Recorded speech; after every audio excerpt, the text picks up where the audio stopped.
Podcasting from the Chicagoland area, this is Game On with Jackson Stuart, where we discuss men's lifestyle, focusing on sex, fitness, relationships, business, and more. We'll be interviewing the best of the best, the hot shots, and the rising stars in the worlds of modeling, fitness, cooking, and more. Influencers who are discussing keeping it sexy while at the top of their game. I'm your host, Jackson Stuart. Welcome to the show. Welcome to the game.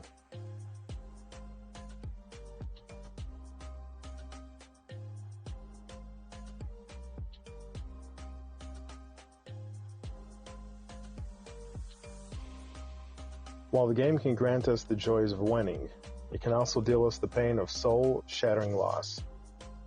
There is no test in life as uniquely difficult as the loss of a partner. Our guest this evening knows this test all too well and is sharing his lesson with us tonight. Richard Strother is not your average speaker. Known as the Widower'S Wingman, he has a unique background that blends his former career as a graphics and print specialist with his passion for psychology and human behavior. With years of experience as a trainer at Apple, Richard understands how people learn and relate to information. In October of 2018, Richard experienced a life-altering tragedy when he lost his wife of 20 years. Through the pain and grief, he found the courage to start dating again and eventually found a wonderful new relationship. Along the way, he refined his process and methodology for successful dating, testing it with several people and seeing amazing results. Through his journey, Richard saw a gap in resources for widowed men and founded the Widower'S Wingman. As a speaker, Richard shares his personal story of loss and love, along with practical insights and advice for those navigating the dating world after the loss of a spouse.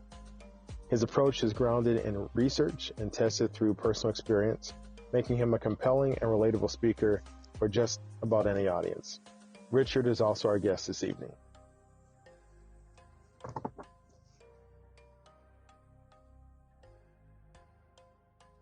All right, guys, you've heard the introduction and bio. Now join me in welcoming to Game On the compassionate, the resilient, and the powerful Richard Strother. Richard, how you doing? I'm doing great, Jackson. How are you doing? I'm doing great. Thank you so much for being on the show. And you know, as we were having some of our pre-talk, this is a powerful topic. It's a weighty topic, but guys, I give you 30 seconds, and I've had a few more minutes with Richard. So much of him is just upbeat and powerful and energetic. So while you might be a little afraid of the topic, nothing about Richard will let you sit in that fear. So I'm very excited about that. Richard, kick us off. Give us the platform and username by which most people can find you. You know what? It's very simple. Richard Strother. I am me. I am 100% me throughout all of this. But if you want to find, I am also the Widower'S Wingman. So you can find me under that too. The website, the Widower'S Wingman, all of that. You can find me pretty much anywhere. My name and the Widower'S Wingman. You'll find me easily enough. And where are you from, and where did you grow up? I love that question. I was born and raised in Montreal, Quebec, Canada. Oh, okay. Well, one of our number one fans, Jay, he knows who he is. He's from Canada, and he spares no expense to tell me how horrible the weather is wherever he's at. And it seems like it seems like he's always I can't complain. Snow. Yeah, sometimes I think Jay is just part Yeti because he's just out there under constant, frigid temps. But Jay, big shout out to you in Canada. Richard's one of you. Obviously you are a widower, and your wife Samantha, you were married for 20 years, so I'm correct, and you lost her. Yeah. So most people that suffer a loss, to get a gold star, they just get back to a life. They get back to a new normal. But you took it that one extra level. You went out there and you formed the Widower'S Wingman. So how did you get from just the darkness to I need to help other people? Well, when Sam passed away, I was a trainer for Apple. I've been a trainer for Apple for a number of years. And before that, I still did technology coaching and training. And So I've always kind of been into this, and even though I started in graphics, my specialty is applied cognitive psychology. So how, it's nice to make graphics, but how do people learn, or how do people relate to the information and all of that? So it kind of led naturally to, guiding people. Now, so when Sam passed away, I was still working at Apple, and I've always liked helping people. It's always been my bag. It's always been my bag. I live a life of intention. That was always the point. And it was a matter of at one point after she passed, about a couple of years after she passed, I was having a conversation with a friend, and they were like, and I was like, I said, I'm doing good stuff, but I feel like I could be having more impact. I feel like I could be doing something, something more helpful to the world. And they said, well, what about your life experiences? We had this conversation that kind of led to the epiphany of, and I started looking, and my God, there's so little. I mean, there's more than there was about 10 years ago. And I can say thanks to people like Fred Colby and Herb Knoll, who authored the books A Widower to Widower and The Widower's Journey. And like, men are starting to step forward and say, hey, we got to look out for ourselves, So I figured, what? Let me get into that, and let me help, because this is an area where people could really, we need a hand. We need a hand every once in a while. We need that support. We need that kind of encouragement. So that's where this all started. Have you found that the world of grieving is much more puts more of a spotlight on widows than on widowers? Like, is it more, it's like, oh my God, this woman lost her husband, and let's give her all the sympathy in the world and all the lasagna, all the stuff that shows up at your house when you lose people. And then when it comes to the man's time, they're kind of like, ooh, like, what do we do for him? Have you found that there's a great discrepancy between the two? Yes, but the discrepancy for me comes mostly in that widows tend to, there's a lot for widows, but that's mostly because widows want to talk about it. Right? Great point. Right? They want to talk about it. They want to talk it through. Men, and I'm not going to speak for all men here, but I'm going to say something that's fairly general, but that I think we can all agree with. We do stuff. We fix problems. Mm-hmm. So we don't look at it as, I want to talk through it. And we've been, those of us who have had a good upbringing, which I hope is everyone here, but, we don't want to interrupt. So when we go to a support group and everybody's, clamoring at the bit to share, we don't want to interrupt. We don't force our way in. And we're about kind of making sure that we solve the problem. Well, this is not an easy problem to solve, so we need a little, but yeah, there's definitely a lot more around widows, not for any particular reason that, men are kind of discarded, but men kind of don't want to read the instructions, and we're like, no, I'm fine. We're told to be stoic. We're trained. Yes. We're trained generation after generation to be stoic. It's almost like, I'm fine. It's almost like men are rewarded for not being emotional and women are rewarded for being emotional. In reality, both sides should be emotional, because men are, we're not born with, like, I always tell people emotions are like crayons. Like, guys weren't necessarily born with a box of, like, in kindergarten, that 5 box of crayons or 5 crayon box. We have and women have the 128 with the pencil sharpener on the side. We've got the same box of crayons. We just have to tap into it. And I love that you bring out that it's an internal limitation rather than, what you've experienced as an external limitation. People are like, hey, you lost your wife or your partner. How are you? Oh, I'm okay. And then guys like, well, I checked off my guy box for the day. I did what I was supposed to. I didn't say anything and just kept on keeping on. Right. Did you find that there were influences that you had already encountered, whether it had been in the readings or, some of the material that helped you form the Widower'S Wingman? And then can you really explain what the Widower'S Wingman is? Is it just a website? Is it a blog? Is it just a movement? So it's a 2-pronged question. I cheated. It's a 2-pronged question. I cheated. I hit you with 2 at once. I'm good. I'm good with that. So the Widower's Wingman. Okay, so first of all, the influences. I definitely. It's funny. When I first lost, I didn't really look too much. I have again, when you live with intention, you attract certain people, right? And my friends and my family are amazingly supportive, and I have to give them mad credit. And they did check in on me, and they made sure that I was okay, and they made sure that I was getting out, and they encouraged me to kind of, take some wild leaps and whatnot, not in a bad way, and kind of kept an eye on me, and that was cool.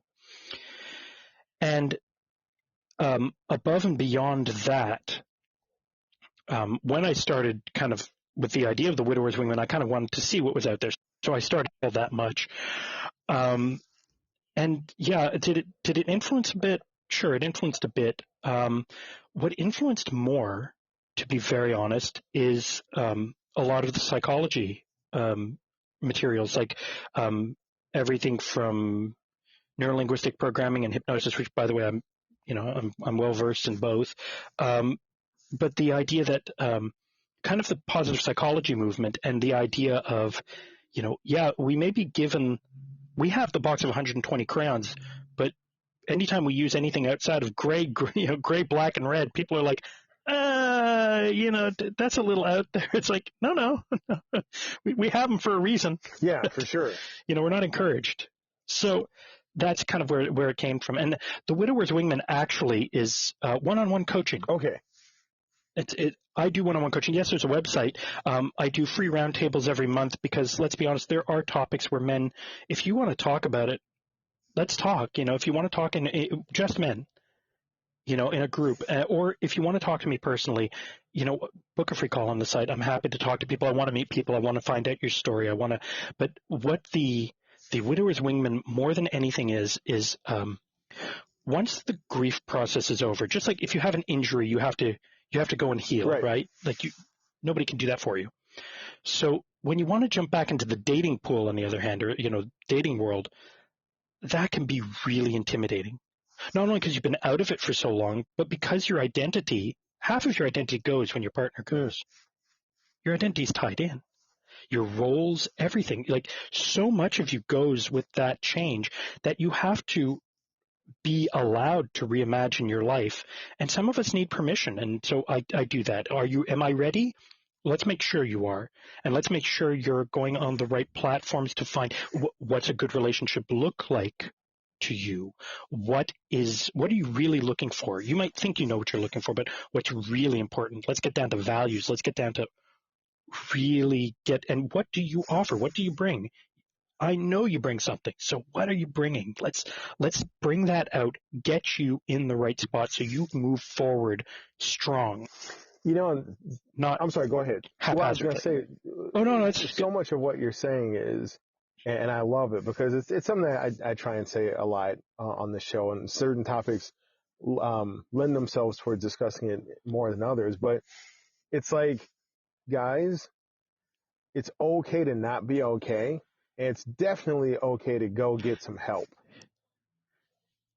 Yeah. And it's like, a lot of what you said, all of what you said was dead on, but there's a phrase you use, and it's something that, whenever I've spoken to people about mental health and reaching out to get counselors or therapists, if you have a broken leg, you don't just look at it and go, it'll get better on its own. You go out and get, well, actually it will, but not a good way. It'll heal bad, or like in all the cowboy movies, it'll heal wrong and they'll have to take out the passion and shoot you. But I mean, you don't, right. If you want to heal that broken leg as best as it could be healed, you'd go to a doctor, you'd go to an expert. Your emotional well-being is no different. So I'm so glad you said that. And, and we're going to make sure we post the links for the Widower's Wingman so people can jump on that and check it out. The next question I've got is, grief hits everybody differently. And we talked about that a little bit before the pre-show. What are 3 pitfalls that men suffering loss tend to run into? Oh, yes. Okay, so I'm going to say the 3 biggest pitfalls, as far as I can tell, is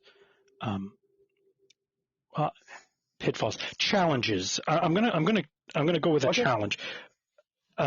when you lose anybody, I mean, you lost your sister, you saw everybody comes out of the woodwork, 100%. right? And then, it's just like 2-3 months of just wild and crazy everything. Everybody's all around, and you don't have time to process anything, because more often than not, you have to help them grieve. Yes. You haven't had a chance yet, right? I call that the carnival. Yes. It's light and sound and music and crowds, and you have no idea what's really going on. It's just like you're just kind of dumbfounded the whole time. I call it the carnival. And then the carnival's over. The carnival packs up and goes away. They all go back to their lives. And now who's checking in, right? Who's your support now? And it's never who you think it is. And I think that's the challenge is, when we lose, we need times. There are times where we need to talk it out or need to be not okay, and that's okay. That's fine. Somebody checking in to make sure you're all right. But I mean, so many widowers have kids, and all of a sudden they are the sole person taking care of the kids, and they have to learn all the routines, the PTA, the everything, or how to cook, or like. All of a sudden, the house finances. Oh well, that I never did that before. I just took home the paycheck, and so that's one of the big challenges that I see. Like, there's that you have to kind of figure out what your life is, and then you have to kind of have that goal, because you can't choose a direction before you can imagine it. Right? Energy flows where the mind goes. Tony Robbins. Right? 100%. If you don't know where you're going. Right. If you don't know where you're going, how are you supposed to get there? How are you supposed to chart a course when you don't even know? That carnival, if people haven't experienced the carnival, and maybe there's an impending loss about is coming your way, unfortunately, or maybe you just been hit with one. That carnival is like, I mean, you blink and you've either lost like a whole week, or you think a whole week has gone by and it's just been a day, and it's like waking up on a roller coaster, and you get so busy taking care of other people that you're not processing your own feelings, and you're actually on some level enjoying that because you don't have to process your own junk. Yep. So is that one challenge, or do you listed? That's definitely one challenge. It's huge. You listed numerous things there. Would you feel like all those kind of break apart into the three, or do you think just that one, the carnival, is just one of the challenges? It's just one of the challenges. That's the one. That's the first big challenge is the carnival. The second challenge is after the carnival, and then the third is, and this is one that's way prevalent. And I talk a lot about this one. How do you?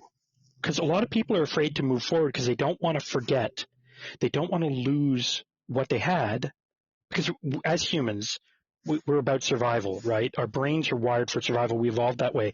So we're very much against loss.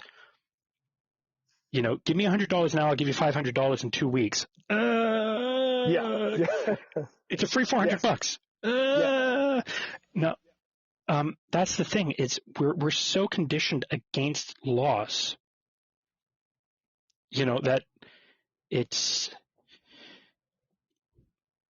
That's one of the big challenges is we can't move forward because we don't want to lose what we had. So how do we take that and move forward while still keeping that? Yeah, it's such a great point. And that's something I address a lot.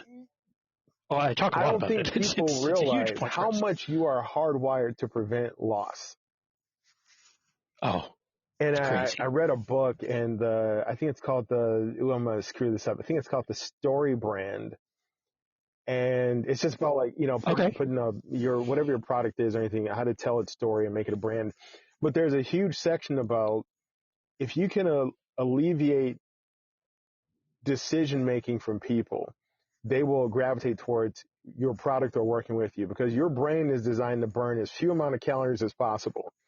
If you can make the brain not think too much, it automatically likes you more, because it's that survival mechanism, to avoid loss. I got a great point on that one. You walk into a pizzeria, they've got 6 choices. It's pretty easy. You walk into a pizzeria, they've got 34 choices. I'm overwhelmed.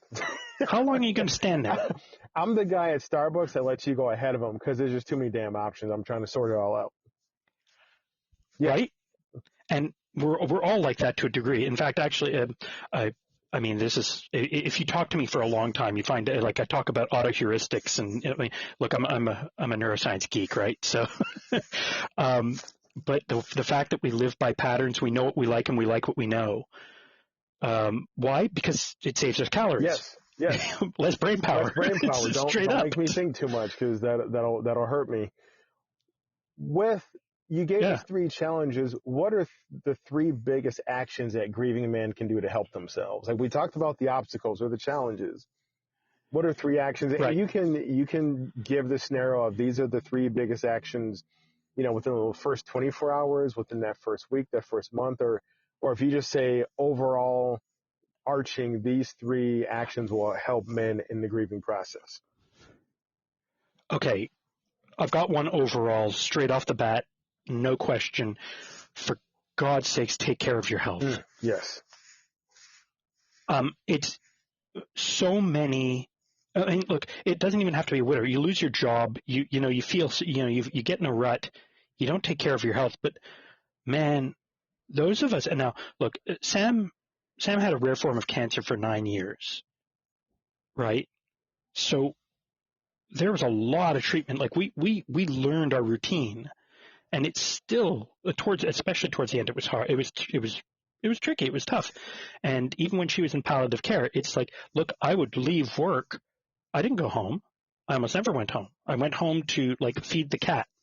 And even then we had friends checking in on the cat kind of thing. It's like, I would go from work to the palliative care ward and back to work and back to the palliative care ward. So, and I learned, like I knew I had to take care of myself. I had to make sure that on the way there, I ate well.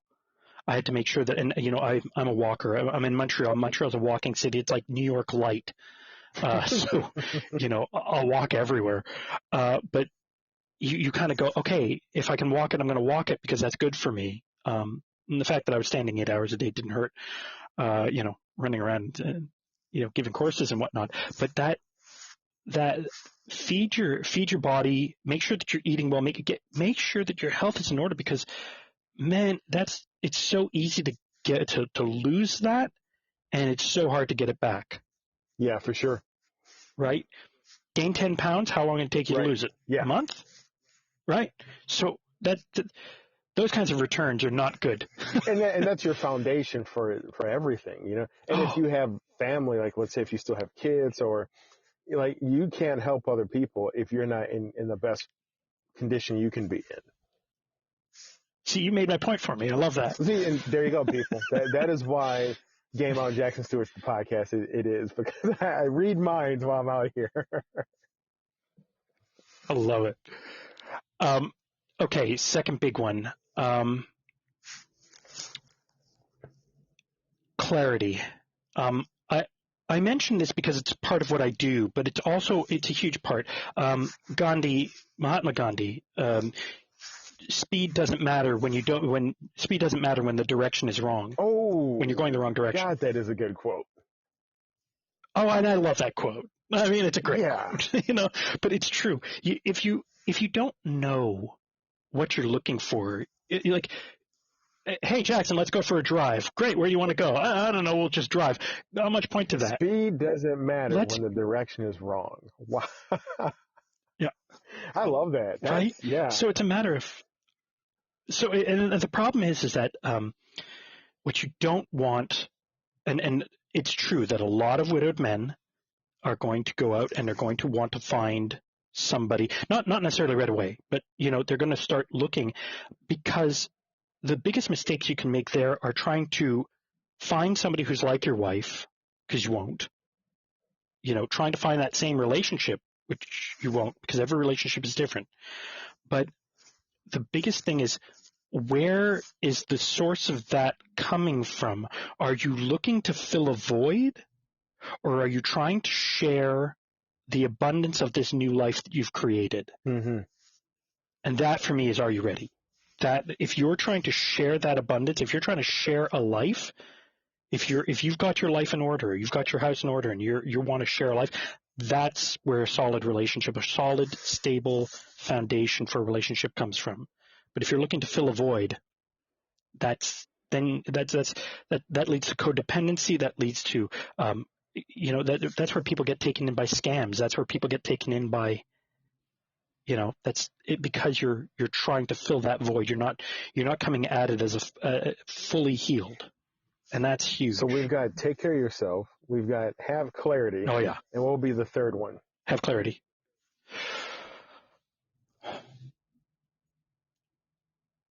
And I think you hit it earlier. You know what? Don't be afraid to ask for help. You don't have to do so publicly, but don't be afraid to reach out. Don't be afraid to look for resources. Here's a perfect example. I don't earn a cent for this, and I don't want to. I do a Circles group every Friday night. Circles is an app you can download, and I do a free. I'm there for an hour every Friday night at 9 p.m. and it's about widowers who are widows or widowers who are ready to move forward with their life, who are ready to, or who want to move forward, and it's whatever you want. You want to come in and talk, we'll just talk. You want to chat. About if you want to go out and do something, go out and do it. Don't wait. Just, get back in the game kind of thing. All of that was brilliant. And I hope everybody, guys, rewind that, take notes, write it down like the old days, because so much should be referred back to.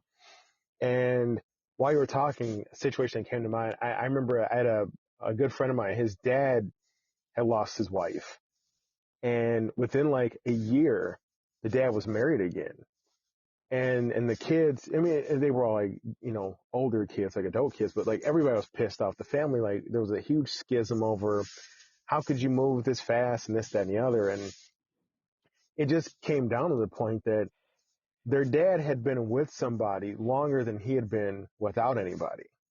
He had been, with a mom forever. And so he just could not fathom this new rhythm of it just being him.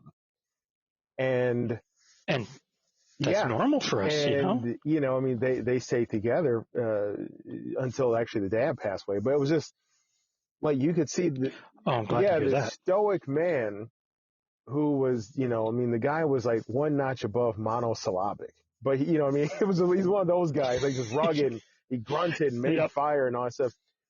But he was afraid of trying to figure out what life was like by himself. And so he went there and just scooped up another wife. And it was kind of sad because you could see fear in his eyes when he just didn't know what to do about being alone.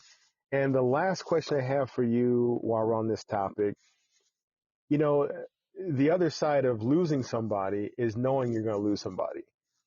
And so with impending loss, and I'm a big believer in, it ain't over till it's over. But sometimes that it ain't over is coming a lot quicker than it's not. And, you get that report from the doctor hey, time to start, getting your affairs in order, et cetera. What's one thing you could tell men who are facing that? Is there something that maybe it could have been a combination of what you've already said? Or maybe it's something new. All of what I already said. So, guys. Straight up, all of what I already said. Take care of yourself. And you can't be there for them if you're not there for you. Get support. Don't be afraid to ask for help. Yeah. And asking for help, it doesn't have to be, like we said, it doesn't have to be this big kind of to-do. Even you just go out to supper with friends. It doesn't have to be about the loss either. Right.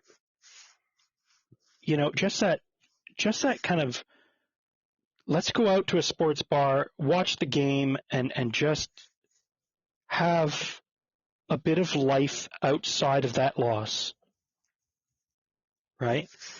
What I would actually recommend, what I would actually say is to anyone listening, I almost guarantee that you know a widower, but you can't name them. Wow. Find your widower. Yeah. Find the person you know, reach out, just say, hey, man, you okay? And not necessarily all about that, just hey, you okay? You want to do something? Where are you at? Now, because if we're not there for each other, no one else is. Guarantee you, and I want to book you again for another show because I would love to talk about caregiving. So, please, yes. Your spouse is still here, but there has been some loss of the relationship because of health issues. I know a lot of men face that. I think more men face that than maybe have been, I don't have the stats or anything, nor people can say I'm wrong about this and they could easily be right. But I think there's more caretakers right now than there are widowers, in a certain age bracket. I want to definitely address, what those guys are going through, and you are the person to do that. And not even just our spouses. I mean, like, look, we're getting to the point where our parents are getting older, sure. and we're gonna lose people. It's part of life. Especially, it's difficult for men. I won't say it's more difficult because grief, like I said, it's like water. There's different flavors and temps for everybody. But with men being so hardwired to want to fix things, you can't fix, when you have somebody that you love is not healthy. You can only do what you can do. And sometimes just being there for somebody is fixing it. But it's not like you can pop out a socket wrench and get rid of cancer. It's not like you can, pull out an Allen wrench and get rid of obesity or diabetes or whatever it is that's brought your loved one low. So with all that heavy topics, right. Such an odd question shift that's going to sound like a hard left right here. Richard, and keeping with the theme of sexiness, what is the sexiest thing about you? I tried to lay the questions out where I'm like, this won't be such a hard like course correction or course change. But yeah. No, there's no way of having a left field moment here, and that's I'm down with that. Let's talk about what makes Richard sexy, everybody. What? One of the things I can only say because I found an amazing partner. I'm with somebody who is absolutely incredible. One of the things is I'm in tune with what my love languages are. Nice. I have clarity around what I who I am and what I'm about, but I also practice radical candor, and know this. I've been practicing this for over 20 years. So if you happen to have watched the episode of Picard, if you happen to have been watching Picard and you see radical candor, this is not a new thing for me. So can you define that, please? Radical candor is you ask me anything, like I will be as honest as I am humanly able to be without being hurtful or tactless. See, and there is that beautiful Canadian sincerity and generosity that I have found in every Canadian I've ever met. Like, I feel like if Canada went to war, they would apologize for winning. Oh, I've always joked Canadians are the only people on earth who will be, who apologize for being punched in the face.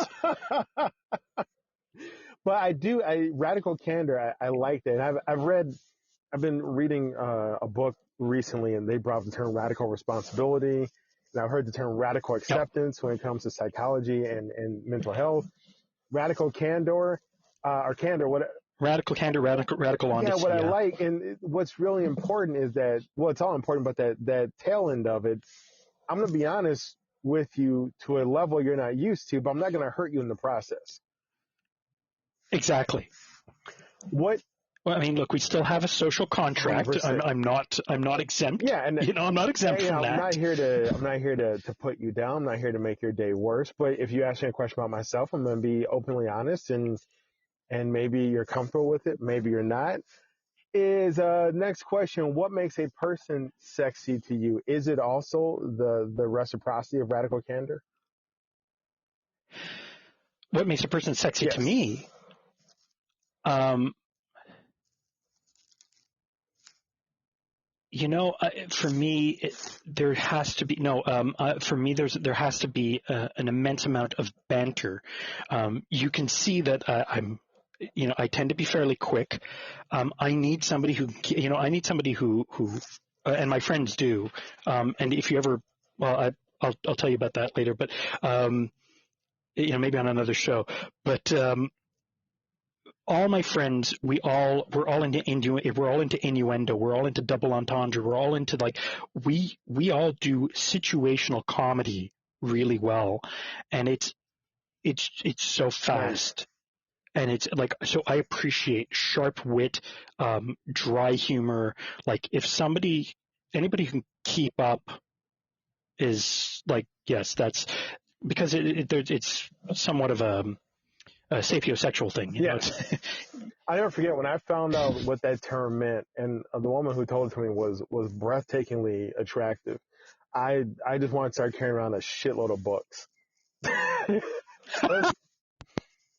Just every time I saw her, I just wanted to reach in my pocket and drop out like a library card. Like, oh my God, how'd that library card fall out of my pocket? And it's like, oh, she's in the sapiosexuals. Well, let's get this on. Let me tell you some stories, and then let's go from there. Time for the quick game, folks, where we like to give our guests a chance to run through some entertaining questions. Richard, are you ready? I'm ready. Right. Should pineapples be on pizza? Hell yeah. You know what? I was against it until I tried it. It's awesome. What would be the most boring animal if they could talk? Oh. Golden retrievers. I think their vocabulary would pretty much be treat, play, run, treat, play, down, treat, bark, play. mailman. Yeah, run, sound. Right out of. I never have squirrel. Squirrel. I thought about this question before, and for some reason I thought woodchuck. They just look boring as hell. I'd have to say, tortoise don't exactly look like the life of the party either. But What if they're the opposite? Like first they're doing like raves and we don't know it. What is your favorite karaoke song? Smash Mouth All Star. Are you a good dancer? Absolutely not. Okay. Favorite board game? I'm dying to hear this one. Cards Against Humanity. Of course it is. For the it is that win. Quick banter. I am a. And it goes so wrong. I am a Machiavellian bastard when it comes to Uno. I will cut your throat with those draw fours. Nobody likes to play against me. Weirdest food you've ever eaten? Octopus. No, not in a salad. Sunshine or moonlight? Moonlight. And my favorite question: who inspires you? Oh, dude, do you have another 40 minutes? Okay, let's do it. Let me try and rattle off 10 here. George Carlin, Esther Perel, Simon Sinek, Mahatma Gandhi, Louis Black. A lot of comedians, right? Emo Phillips, Weird Al Yankovic. The dude apologized for nothing, and I love that. I'm going to stick it at that. Good people, sexy people. That wraps up our interview with the compassionate, the resilient, the surprisingly hilarious, and just a very powerful Richard Strother. Richard, we will see you soon. Thank you very much for being on the show. Jackson, I had a great time. Thank you. I'd love to be back. You take care. We'll talk to you soon. Sounds good.